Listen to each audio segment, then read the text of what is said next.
최근에 나온 그 세시봉이라는 제목의 영화가 있습니다. 이 영화는 뭐 제목 그대로입니다. 이 세시봉이라는 음악 감상실을 배경으로 1960년대 후반 또 70년대 초반의 그 젊은 남녀 이야기를 그리고 있는 청춘 영화입니다. 근데 제가 그 영화를 보니까 참 특이한 게 그 영화에 등장하는 상당수 인물들이 이 교회에서 만나가지고 이제 친해졌다, 뭐 인연을 맺었다, 이런 유의 내용이 참 많이 나오는 겁니다. 대사 중에 우리는 교회에서 만났지, 뭐 성가대 하다가 만났지, 뭐 이런 식의 표현들이 참 많은 겁니다. 왜 70년대 그 청춘 영화에 이런 대사가 많을까 생각해 보니까 그게 그 당시 70년대 이 교회가 없고 교회를 빼고 뭐 중고등학교 시절, 대학 시절을 하기가 어렵다 할 정도로 그 교회가 참 그 중심에 있었던 게 사실입니다. 뭐 저희 또래 치고 교회 한두 번 안 다녀본 사람 아무도 없을 거예요. 무슨 문학의 밤이다, 또 크리스마스 무슨 행사다 그러면서 그때는 워낙 문화도 없고 또 학교도 뭐 다 이제 공학 이런 게 아니다 보니까 이성 친구들을 볼 수 있는 유일한 데가 교회니까 많은 분들이 교회를 들락날락했던 그게 60년대고 또 70년대 아닙니까? 근데 제가 그 영화를 보면서 참 마음이 아팠던 게 뭐냐 하니까 그렇게 그 영화에 그 교회랑 연관되는 대사가 많은데도 불구하고 교회의 영향을 받는 사람은 거의 없는 거예요.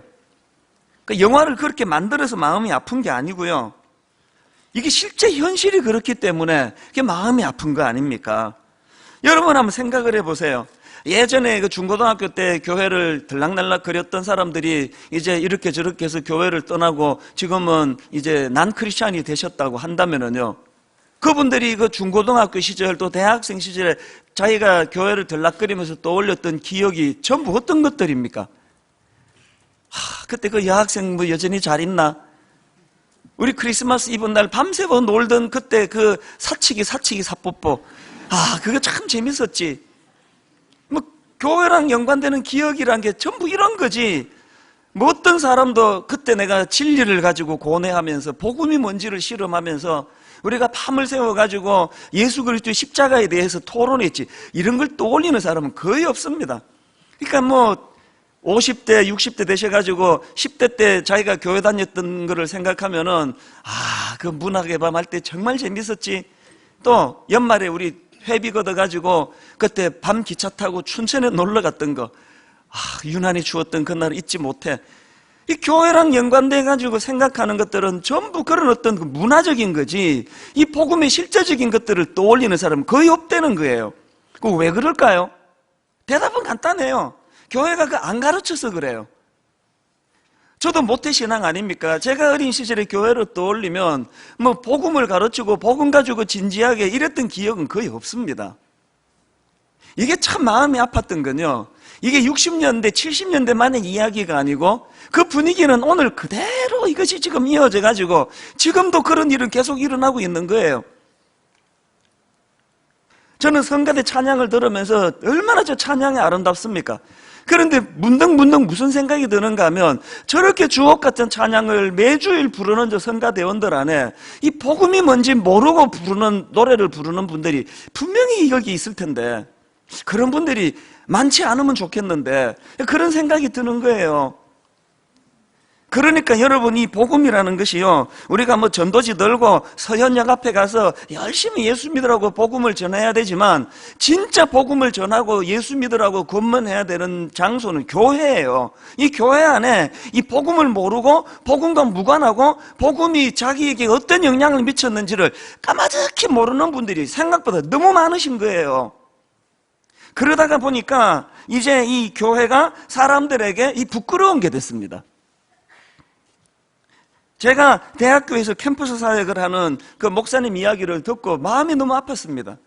지금 우리나라 대학교 캠퍼스에서 옛날처럼 막 그 사역일을 가지고 복음을 전하고 그 자리에서 결신하고 이건 눈 씻고 봐도 이런 일은 일어나지가 않고요. 오히려 지금 이 복음이 부끄러운 게 돼가지고 안 믿는 애들이 막 그 예수 믿는 친구들한테 그런 얘기를 한대. 너 아직도 교회 나가니? 어떻게 그런 일이? 그런 데 대하여 대응할 수 있는 뭐 배운 게 하나도 없으니까 이 복음이 부끄러운 게 돼가지고 지금 이 캠퍼스에서는요, 자기가 교회 다니는다는 것을 대부분 다 숨기고 다닌다는 거예요. 이게 부끄러운 게 돼버렸어요. 제가 그것이 참 마음이 아프면서 문득 생각난 게 뭐냐면은, 사실 바울이 살던 그 시대도 복음이 부끄러웠던 시대거든요. 고린도전서 1장 22절 23절을 보십시오. 유대인은 표적을 구하고 헬라인은 지혜를 찾으나 우리는 십자가에 못 박힌 그리스도를 전하니. 자, 그 다음 한번 보십시오. 유대인에게는 거리끼는 것이요 이방인에게는 미련한 것이로되. 무슨 말입니까? 이 복음이 부끄러운 거라는 이야기 아닙니까? 그러니까 바울이 살던 그 시대나 오늘 우리가 사는 이 시대나 공통적인 게 이 복음이 부끄러운 시대예요. 그런데 바울은 그런 상황에서 그걸 어떻게 대처하느냐? 24절을, 바로 그 다음 24절을 한번 보십시오. 오직 부르심을 받은 자들에게는 유대인이나 헬라인이나 그리스도는 하나님의 능력이요 하나님의 지혜니라. 그 시대나 우리 시대나 공통점은 이 복음이 부끄러운다고 생각하는 시대인데, 그거에 대처하는 바울과 우리의 차이는 뭐냐면, 우리는 교회 다니는 거 숨겨요. 회사 다니면서도 크리스찬인 척을 안 해요. 술자리 가서도 표 안 내고 뭐 회식 가서도 표 안 내요. 그런데 바울은 그것을 어떻게 표를 안 내는 게 아니고 적극적으로 그 복음을 몰라서 부끄러운 것이라 생각하는 사람들에게, 니들이 몰라서 그러는데 안 그래, 복음이신 예수 그리스도는 하나님의 능력이야, 복음이신 예수 그리스도는 하나님의 지혜야, 니들이 몰라서 그런데 복음이 너희들 심령 속에 자리 잡으면 그 인생을 얼마나 바꾸는 능력인지 몰라. 이 차이가 바울하고 우리의 차이 아닙니까? 그렇기 때문에 여러분, 오늘 우리가 바울이 본문 16절에서의 이 놀라운 선포, 내가 복음을 부끄러워하지 아니하노니 이 복음은 모든 믿는 자에게 구원을 주시는 하나님의 능력이 됨이라. 우리 이 확신을, 기왕 예수 믿고 기왕 교회를 떠날 수 없다면 우리도 바울과 같은 이 복음이 가지고 있는 이 능력에 대하여 이것을 정확하게 알고 이론만이 아니고 삶 속에서 이것을 맛보아야 된다는 겁니다. 그래서 제가 로마서 설교를 결심한 것도 바로 그것 때문인데요. 그런데 여러분, 제가 이제 이 로마서를 비장하게 이제 마음으로 준비하고 가던 그 당시에 하나님께서 참 제 마음에 그 확정된 마음을 주시는 한 일을 주셨는데요. 한창 이제 이런 설교를 가지고 비장하게 준비하고 있을 때인데, 그 코스타라는 그 해외에 있는 유학생들에게 복음을 전하는 그 코스타라는 단체가 있는데, 거기서 총무로 일하는 제 후배가 이제 놀러를 온 거예요. 이런저런 이야기를 하다가 뭔 얘기를 하는가 하니까 자기가 최근에 귀국한 한 선교사님을 아는데 그 선교사님이 대단한 분이다 그러면서 무슨 이야기를 하는가 하니까요, 이 선교사님은 터키에서 복음을 전하시다가 붙잡혀가지고요, 재판받는 과정에서 사형 선고 직전까지 갔다는 거예요. 그렇게 절체절명의 위기 속에서도 담담하게 복음을 선포하시다가 추방을 당해가지고 영국을 거쳐서 최근에 한국으로 들어오셨다는 거예요. 이분이 해외에서 선교사에 가다가 한국에 들어와보니까 한국 교회 안에 드리워져 있는 이 패배의식, 이제 전도 안 된다, 복음 전해도 소용없다, 이제 교회는 숫자가 줄고 있다, 뭐 유럽처럼 이제 교회가 이제 점점 쇠퇴할 것이다, 그런 이야기가 난무하는 거예요. 자기는 터키에서 목숨을 걸고 능력 되시는 복음을 전했는데, 그래서 이 선교사님이 오기가 생겼다는 거예요. 진짜 오늘 대한민국에 복음이 안 전해지는다고? 무슨 실험을 했냐 하니까요, 그때부터 이분이 승용차 안 타고 다니고 택시를 타고 다니기 시작했어요. 그러면서 택시 안에서 운전하시는 분에게 이 복음을 전하기 위해 가지고 한참 그러고 있는데요, 부산에 있는 어떤 교회에서 이 목사님을, 이 선교사님을 초청한 거예요. 이제 강의를 들으려고. 그 강의가 다 끝나고 당연히 초청한 교회에서 역으로 가서 강사님을 모시고 또 끝나면 역으로 모셔다 드리고, 이게 예의 아닙니까? 교회 안에 그런 의전팀이 다 있거든요. 그런데 이 선교사님이 이제 강의를 다 끝내고 당연히 이제 차로 모시려고 하니까 자기는 택시 타고 가겠다고, 부덕부덕 택시를 타고 가겠다니까 그거 어떡합니까? 그래서 이제 그 의전팀에서 택시를 잡아드리고, 그 손님 혼자 그 부산역으로 가시는 걸 그 차마 그렇게 못해서 예의를 갖추느라고 그 의전팀이 그 택시에 같이 동승을 했대요. 뭐 분명히 뭐 장로님 또 그 담당 부목사님 그런 분들 아니겠습니까? 의전팀이. 그렇게 이제 택시를 타고 가다가 보니까 이 의전팀이 보는데 기가 막히는 일이 벌어진 거예요. 이 선교사님이요, 그 교회에서 부산역까지 택시로 한 3, 40분 걸리는 그 거리인데요. 택시기사에게 복음을 전하는데요. 그 짧은 한 3, 40분 사이에 그 복음을 듣고 그 택시 운전하시는 분이 펑펑 우신다는 거예요. 부산역에 내려가지고는요, 길 모퉁이에 차를 세워놓고 막 우신다는 거예요. 그러면서 복음을 받는데 이 택시기사분이 하는 이야기가 자기 주변에 친지들 가운데 예수 믿는 사람이 많대요. 목사님도 있대요. 그런데 자기한테 한 번도 이 복음을 들려준 사람이 없대요. 고작 만나면 보통 교회 다니는 분이 하는 분들 얘기가 뻔하대요. 이제는 나이도 들었는데 너도 교회 나가야지. 응? 우리랑 같이 교회 가자. 이런 이야기는 많이 들었는데 왜 교회를 나가야 되는지, 교회 가서 들려주는 복음이 뭔지 이거를 전해주는 사람이 한 명도 없었대요. 자, 질문. 왜 그분 주변에는 이 복음을 들려주는 사람이 한 명도 없었을까요? 정답. 알아야 전하지, 알아야. 자기도 모르는데 어떻게 복음을 전하느냐고요. 교회 가자, 이거는 할 수 있는데, 그 다음 교회 가면 그 결혼하는 사람들이 이쁜 여자들 많다. 또 결혼한 사람들은 교회 가면 그 사업 연결도 잘 되고 그 좋은 사람이 참 많아. 이 복음을 전하지를 못하는 거예요. 그래서 제가 그 선교사님의 그 이야기를 들으면서 한편으로는 참 무능한 현실 교회를 보여주는 것 같아서 마음이 아팠지만, 그러나 또 한편으로 이것이 저에게 희망이 되는 거예요. 왜?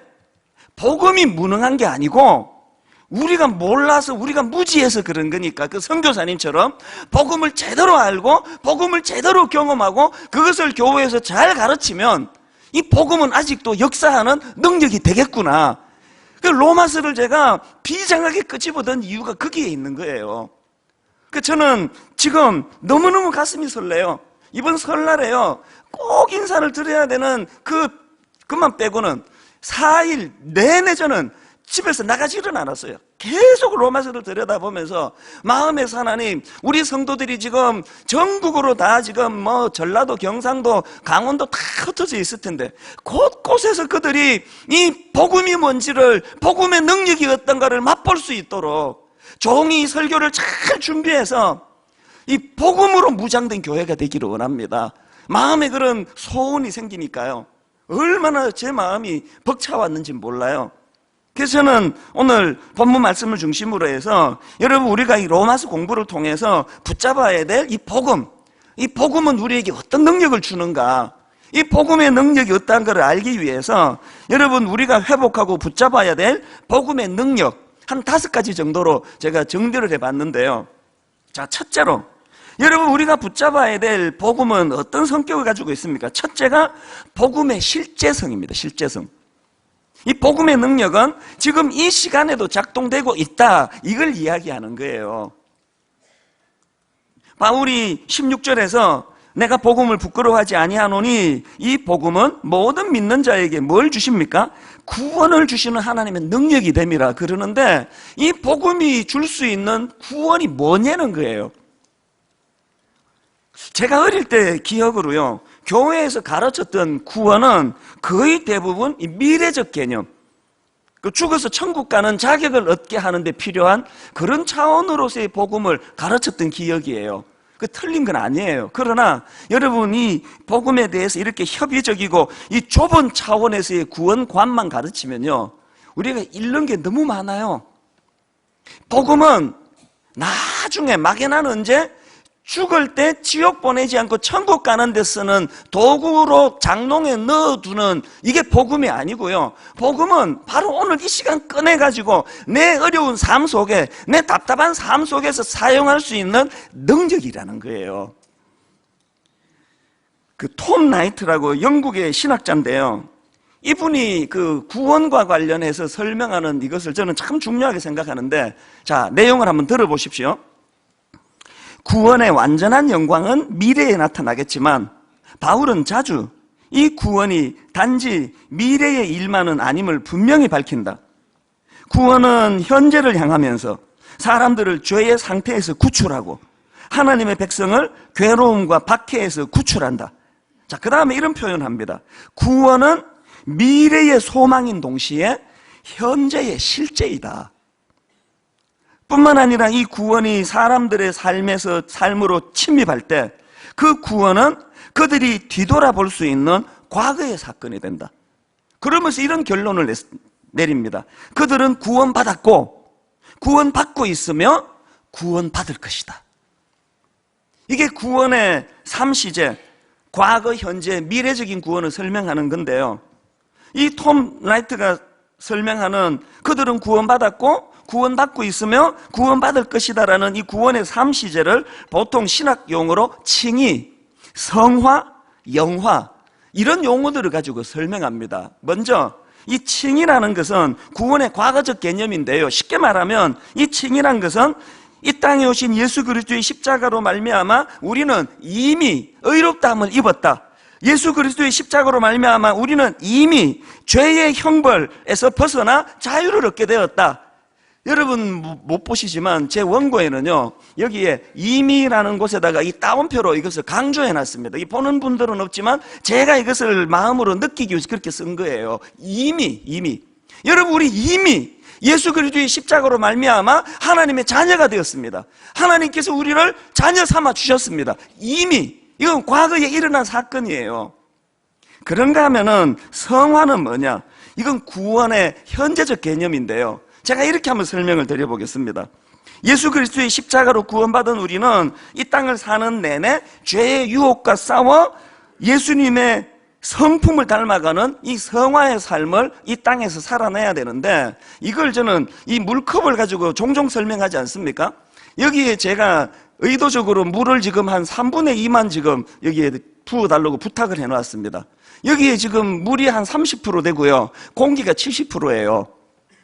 그런데 여기에 있는 이 공기를 이제 점점 줄이고, 이제 이 물이 이제 구원이라고 우리가 표현한다면, 성화라고 표현한다면, 여기에 물을 한 절반 정도 부으면은 저절로 세상으로 상징되는 공기는 빠져나가고, 거기에 주님의 복음, 이것이 이제 채워져 가는 거예요.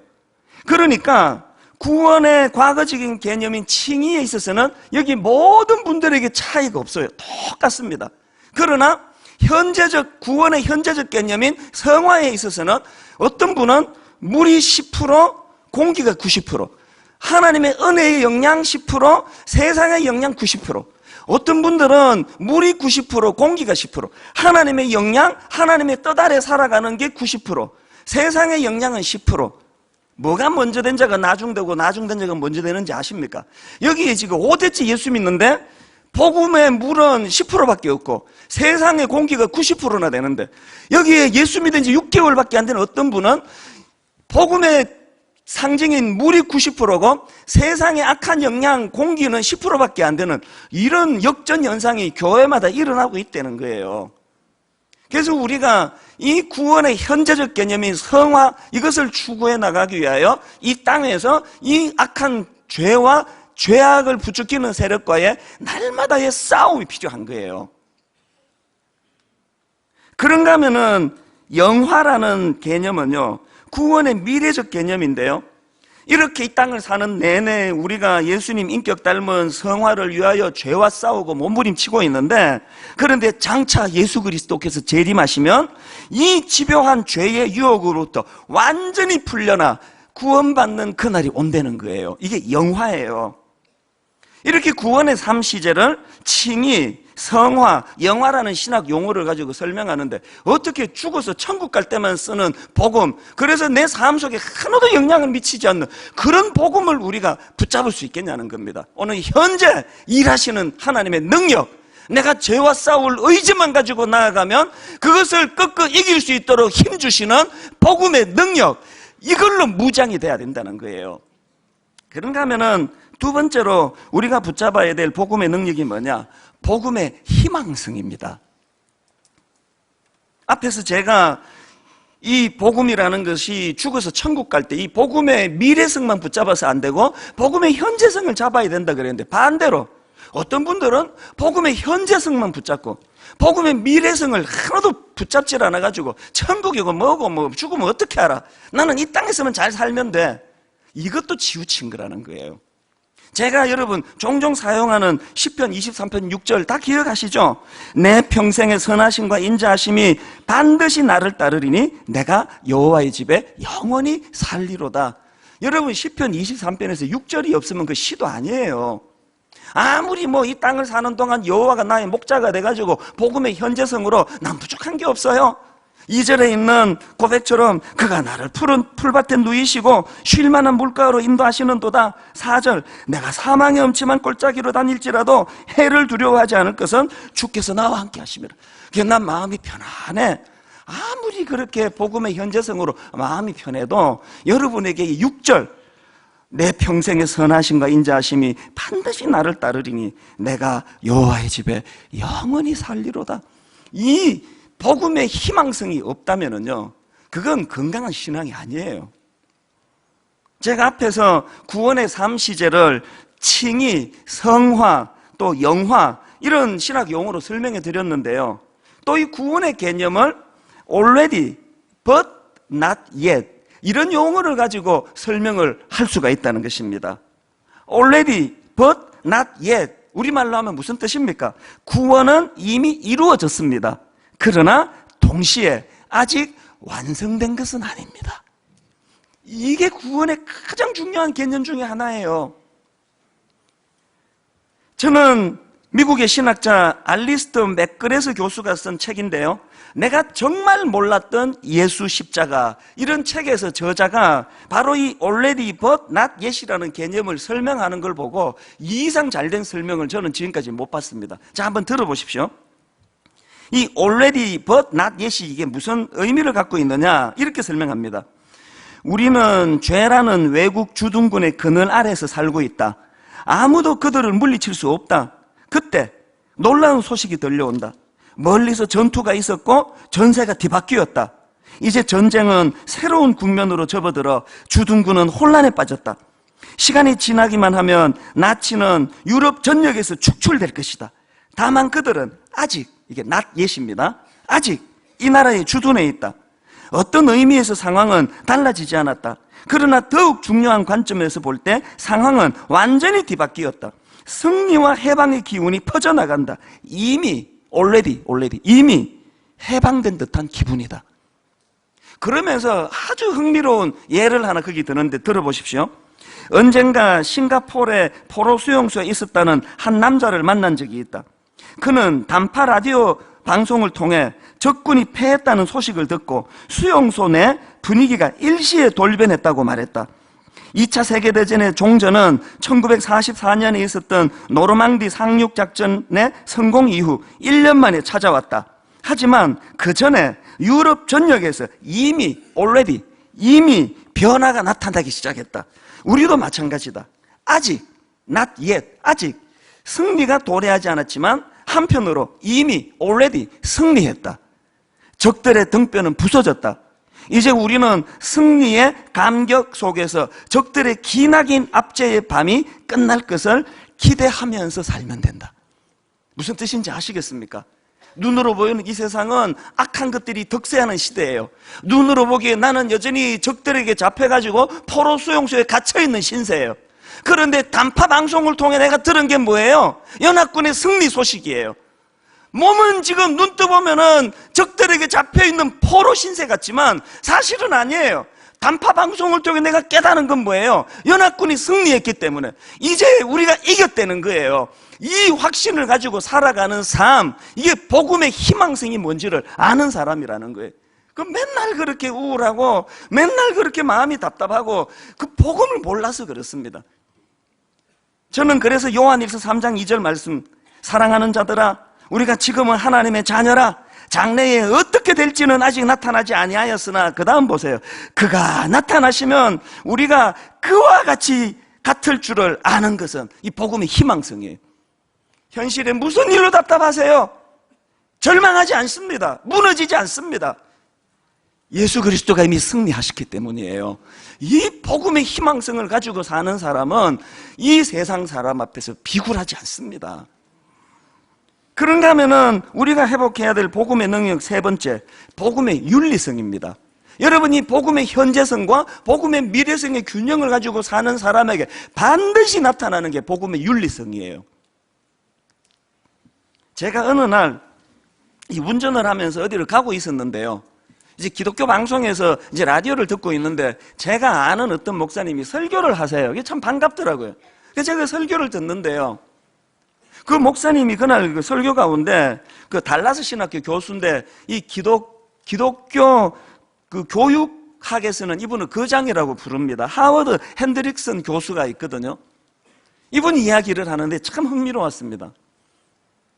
하워드 핸드릭슨 교수님이 이제 시카고에 있는 위턴 대학교에서 이제 공부할 때인데요. 이제 이게 우리로 말하면 교육 전도사 같은 거예요. 이분이 이제 초등학교 부서를 맡았습니다. 그래서 초등학교 아이들을 가르치는데요. 이 교수님이 가르치는 아이 중에 천재가 있습니다.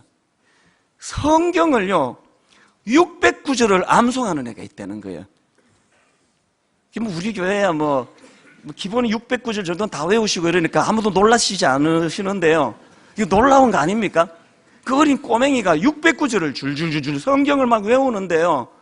교회가 그 주목하는 그 기대받던 아이였대요. 근데 참 불행하게도요.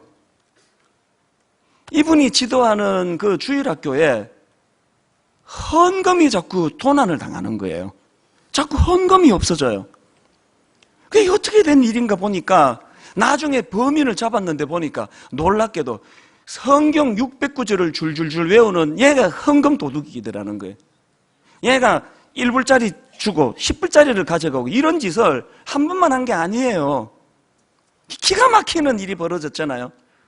그래서 그 전도사님이 우리로 치면 그 전사님이 너무너무 마음이 아파가지고 그 녀석 붙잡혀 와가지고 고개 푹 숙이고 있고 그래서 이제 전사님이 기가 막혀가지고 그 아이에게 이렇게 물었답니다. 야, 너 성경을 그렇게 많이 외우는데 너 출애굽기 20장 16절에 도둑질하지 말라고 되어 있는 그거 모르냐? 이 말을 했더니 그 기죽어 있던 얘가 살아났어요.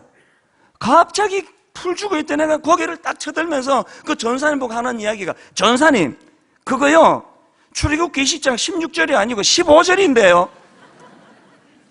자기 장기가 나와가지고 살아났어요. 그 전사님이 너무 답답해가지고 야, 이 녀석아 그걸 아는 녀석이 그러냐? 너 뭘 잘못했다고 생각하니? 그랬더니 여러분 609절을 외우는 이 아이가 뭐라고 대답한지 아십니까? 너 뭐가 잘못됐다고 생각하니? 그랬더니 들킨 거요.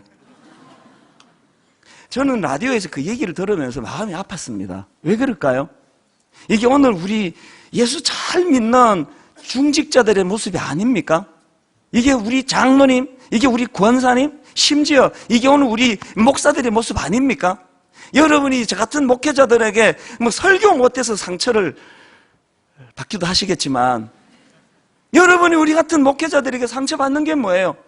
분명히 강단에서는 복음을 전하는데 강단을 내려오면은 이 복음이 그 사람 삶에 영향을 미치질 않아가지고 인간적인 편법 쓰고 세상적인 방법 동원하고 그러면서 목회를 하는 걸 보면서 상처받는 거 아닙니까? 오늘 한국교회가 이 수치스러운 자리에서 벗어나기 위해서는 복음이 살아나야 되는데 복음이 균형 있게 자리 잡으면 이 아이와 같이 여러분 말씀 외우는 것하고 그 삶이 통합되지 않는 이 가슴 아픈 현실이 복음의 능력으로 치유되기를 바랍니다. 그런가 하면은 네 번째로 우리가 회복해야 될 복음의 능력이 뭐냐? 복음의 감격성입니다. 로마서 1장 22절에 하나님을 모르는 세상 사람들에 대하여 이런 묘사를 합니다. 한번 보세요. 하나님을 알되 하나님을 영화롭게도 아니하며 감사하지도 아니하고 오히려 그 생각이 허망하여지며 미련한 마음이 어두워졌나니 놀랍게도요 복음의 빛을 받아들이지 못한 인생의 특징을 이렇게 생각이 허망해지고 마음이 어두운 상태라고 특징을 짓습니다. 저는 이거를 보면서 감옥에 있던 바울이 생각이 났습니다. 빌립보서 1장 18절을 보세요. 감옥에서 쓴 거예요. 그러면 무엇이냐?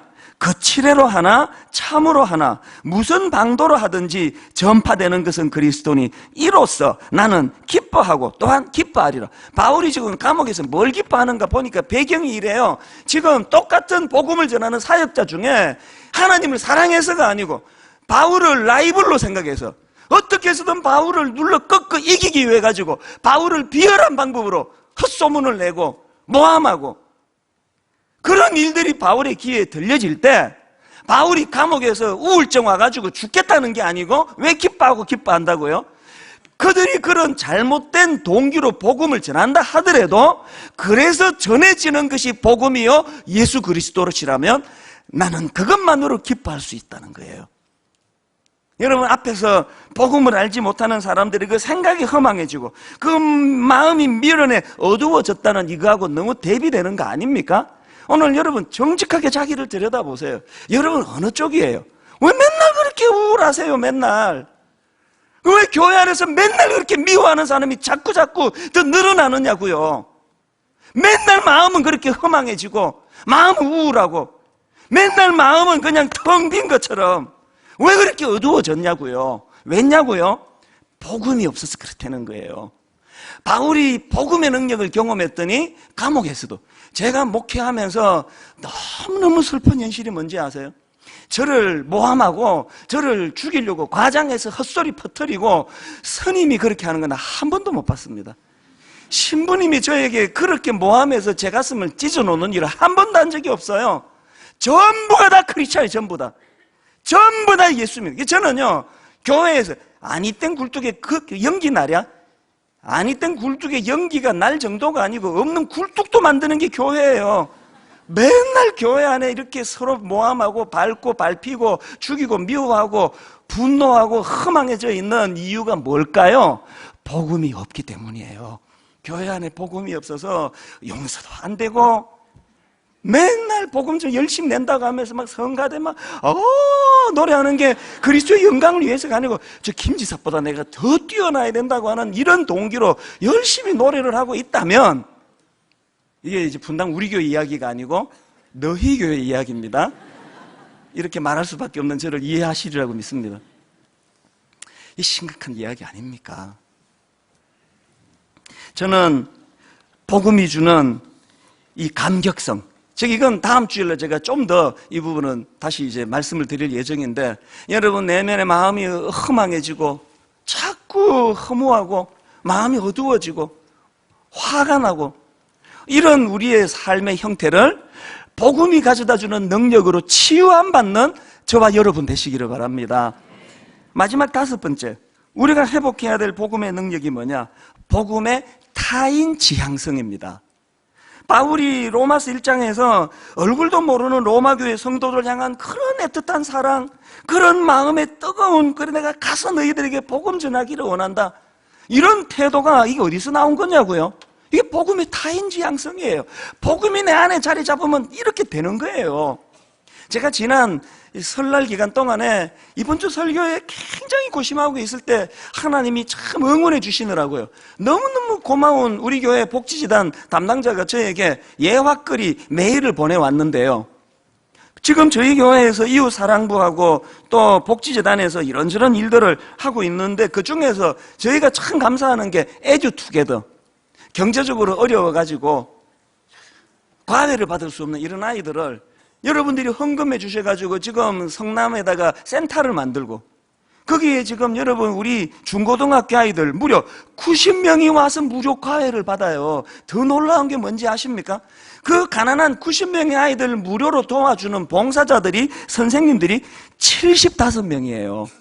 그 선생님들이 아이들을 향하여 지금 수년째 그렇게 섬기고 있는데 이번에요, 고3 아이들 에듀투게더에서 공부하는 고3 아이들 6명이 수능에 응시를 했는데 너무 기쁜 소식, 5명이 대학에 합격을 했습니다. 그 중에는요, 할머니가 폐지를 주어가지고 생활하는 그 부모님은 안 계시는 걸로 알아요. 그 할머니와 같이 사는 여학생이 있는데요, 이 여학생이 이번에 대학에 합격을 했다는 거예요.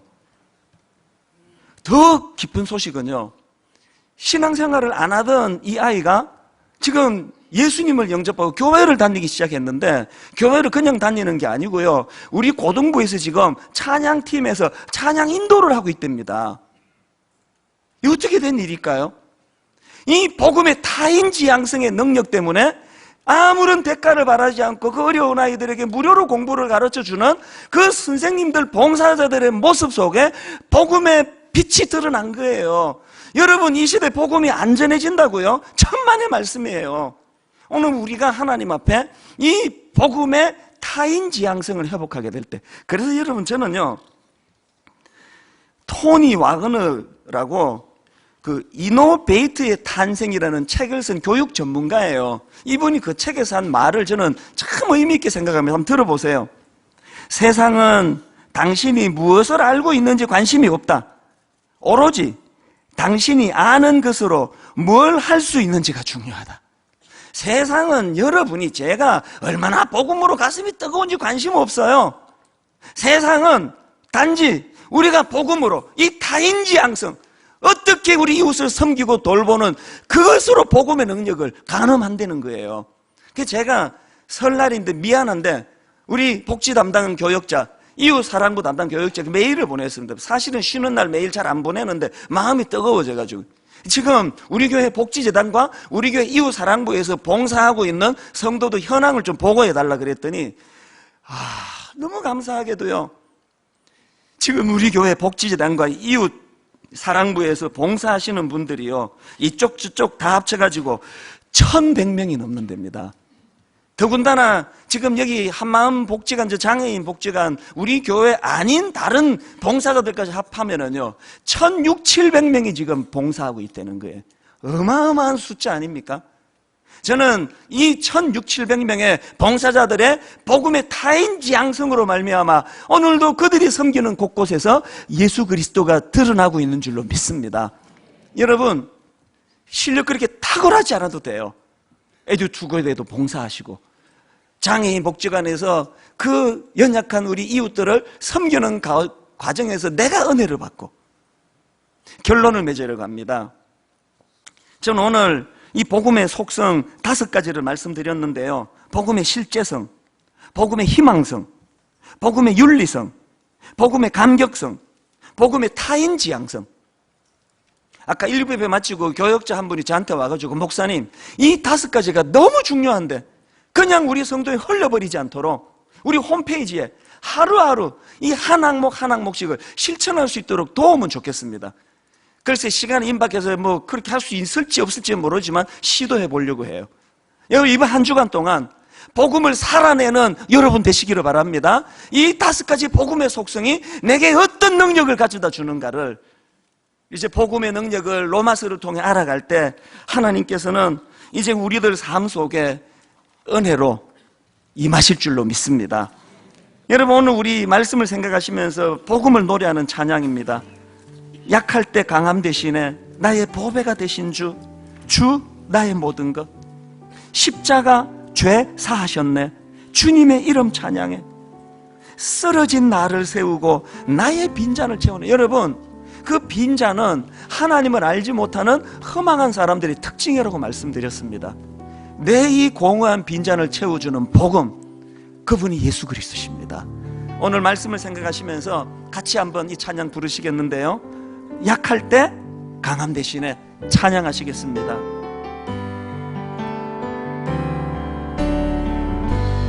약할 때 강함 대신에 나의 보배가 되신 주, 주 나의 모든 것,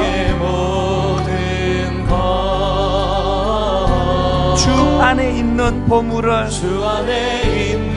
나는 포기할 수 없네. 어떻게 포기합니까? 주 나의 모든 것. 복음 대신 예수 그리스도, 예수 어린 양, 존귀한 이름, 복음 대신 예수 그리스도, 예수 어린 양,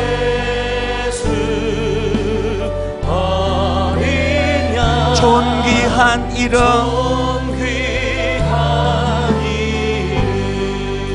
여러분 2절 찬양하기 전에 우리 한번 하나님 앞에 정직해지자고요. 하나님, 내가 어디째 예수 믿는 가정에서 태어났는데요, 내 어머니 뱃속에서부터 교회를 다니는 모태신앙인인데요, 하나님 내가 장로인데요, 하나님 내가 권사인데요, 근데 내가 복음을 잘 모릅니다. 하나님, 내가 복음의 능력이 뭔지를 내가 잘 모릅니다. 한번 정직하자고요. 온통 교회 하면 떠오르는 거는 문학의 밤 했던 거, 그때 남자 여자들 모여가지고 밤새 게임하고 놀았던 거, 그저 교회에서 무슨 집사하고 관계가 깨져가지고 맨날 미워하고 분노했던 거. 아버지, 내게는 교회가 그것밖에 의미가 없습니다. 하나님, 저도 복음을 알고 싶습니다. 아버지, 저도 복음의 능력을 좀 경험해서 이 내 안에 이 공허한 빈 마음, 이 허전하고 맨날 우울하고, 아버지 이 마음을 몰아내고 기뻐하리라. 저도 이 복음의 능력을 좀 맛보고 싶습니다. 여러분 사모하시면서 2절 찬양할 동안에 여러분, 누군가가 그 사람의 복음의 감격으로 쓴 거 우리가 베껴서 부르는 이런 노래 말고, 아버지 이 고백이 내 고백입니다. 십자가 죄사하셨네, 주님의 이름 찬양해. 그래서 주님은 내 인생의 모든 것이 되십니다. 우리 2절 찬양할 때 성령님이 이 능력의 자리로 인도해 주시기 원합니다. 십자가 죄사하셨네, 주님의 이름 찬양해. 주 나의 모든 것, 주 나의 모든 것, 쓰러진 나를 세우고. 쓰러진 나를 세우고, 여러분 선포하세요. 나의 빈잔을 채우네. 주 나의 모든 것. 우리 다시 한번 선포하시겠습니까? 십자가 죄 사하셨네. 하나님이 복음이 필요합니다. 저에게는 주님의 이름 찬양해. 주 나의 모든 것. 하나님, 저는 마음이 허전한 사람입니다. 쓰러진 나를 세우고 나의 빈잔을 채우네. 주 나의 모든 것. 복음 되신 주님을 노래합니다. 예수 어린 양, 존귀한 이름, 복음 되신 예수 그리스도, 예수 어린 양, 존귀한 이름. 아버지 사랑 내가 노래해. 아버지 사랑 내가 노래해. 아버지 은혜 내가 노래해. 아버지 은혜 내가 여러분이 복음을 아십니까? 그 사랑 변함없으신, 거짓 없으신, 성실하신 그 사랑. 여러분이 복음을 아십니까? 상한 갈 때 꺾지 않으시는, 꺼져가는 등불 끄지 않는, 이것이 복음이라는 것을 아십니까? 그 사랑 변함없으신, 거짓 없으신, 성실하신 그 사랑, 그 사랑을 노래합니다. 사랑, 그 사랑, 날 위해 죽으신, 날 위해 다시 사신 예수 그리스도, 다시 오실 그 사랑. 죽음도 생명도 천사도 하늘의 어떤 권세도 끊을 수 없는 영원한 그 사랑, 예수. 우리 다 자리에서 일어나셔서 아버지 사랑 내가 노래해. 아버지 은혜 내가 노래해. 아버지 은혜 내가 노래해. 그 사랑 변함없으신, 나는 복음의 능력을 믿습니다. 거짓 없으신, 성실하신 그 사랑. 상한 갈 때 꺾지 않으시는, 여러분 이것이 복음입니다. 꺼져가는 등불 끄지 않는, 꺼져가는 등불 여러분 이것이 복음입니다. 그 사랑 변함없으신, 거짓 없으신, 성실하신 그 사랑, 하나님이 여러분에게 주시는 사랑이에요. 사랑, 그 사랑, 날 위해 죽으신, 날 위해 다시 사신 예수 그리스도, 다시 오실 그 사랑, 죽음도 생명도 천사도 하늘의 어떤 권세도 끊을 수 없는 영원한 그 사랑, 예수. 여러분 우리가 하나님 앞에 정직하게, 다른 거 필요 없어. 하나님, 저는 복음이 뭔지 잘 모릅니다. 아버지, 죽어서 천국 갈 때 사용되는 복음의 미래성도 필요하지만 오늘 이 시간 내 이 허전한 마음을 메워주는, 오늘 내 가정의 문제, 산적한 이것들 우리 힘으로 할 수가 없어 낙심해 있는 이 문제들을 해결해 주실 그 복음을 제가 경험하기를 원합니다. 아버지, 우리 아들, 딸 자라가고 있는데 아무런 도움이 되지를 못하는 현실인데 저 아이들을 붙잡아주는 능력이 복음인 줄 믿습니다. 우리 시간 통성으로 오늘 말씀을 생각하며 간절하게 사모하며 복음의 능력을 사모하며 기도하시겠습니다. 살아계신 하나님 아버지, 오늘 하나님 정직하게 주님 앞에 눈물로 고백합니다. 오래 교회를 다녔지만 모태신앙이지만 아버지, 오대째 예수를 믿는 가정에서 자랐지만 아버지, 우리는 복음이 뭔지를 잘 모릅니다. 복음의 능력이 어떠한가를 경험해 보지를 못하고 교회를 다니고 있습니다. 하나님, 우리들 심령 속에 날 위해 죽으신, 날 위해 다시 서신 복음 대신 예수 그리스도의 십자가, 그것이 내 인생의 능력이 됨을 맛보아 알기를 원합니다. 그 복음을 전하기를 원합니다. 하나님, 아버지 하나님, 아버지 하나님, 내 안에 복음의 능력이 다시 자라난다. 아버지, 내 안에 허전한 빈 마음이 채워질 줄 믿습니다. 아버지, 내 안에 허전한 빈 마음이 복음으로 다시 아버지여 가득 채워지게 될 줄로 믿습니다. 하나님, 그 하나님 주시는 모양이 있음을 그 하나님 아버지여 구하는 우리 성도님들이 되게 하여 주시오. 아버지는 한 주간 동안 복음을 실험하고 복음을 보내하고 진지하게 복음을 아버지 하나님 앞에 주님 앞에 주를 구하는 한 주간 다시 한번 주의 하나님 여기 우리 안에 사랑 움직일 때 우리 가운데 놀라운 역사가 일어남을 깨달아라. 다시 한번 복음을 붙잡고 승리하는 우리가 되도록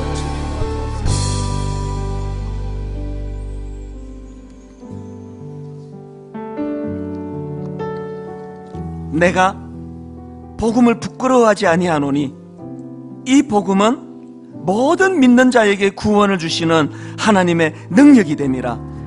먼저는 유대인에게요 그리고 헬라인에게로다. 하나님, 저희들 입술에서도 이 고백이 흘러나오게 하여 주시옵소서. 복음은 부끄러운 것이 아니라 하나님의 능력임을, 복음은 부끄러운 것이 아니라 하나님의 지혜됨을 우리도 입술로 고백하기 원합니다. 먼저는 우리 윗대 아버지 어머니에게 찾아오신 그 복음이 이제는 나에게 흘러가게 해주시니 감사합니다. 하나님, 먼저는 이 복음이 먼저 예수 믿은 부모인 우리들에게 자리 잡게 해주시고 이것이 우리 자녀들에게도 흘러가게 해주시기를 원합니다. 이번 한 주간 복음을 살아내려고 주님 앞에 은혜를 구하며 애쓰는 그 삶의 현장마다 내 힘이 아닌 복음이 주는 힘의 능력을 경험하고 맛보고 감격하며 내 안에 허망한 마음을 몰아내는 이 능력을 경험하고 한 주를 살아내도록 은혜 내려 주시옵소서. 가정마다 복음에 대한 열망이 얼마나 내게 희망을 주고 기쁨을 주고 용서할 수 있는 능력이 나타나고 이 복음이 얼마나 놀랍고 대단한 것인가를 이곳저곳에서 맛보고 경험하는 은혜로운 또 복된 한 주간 되게 하여 주시옵소서.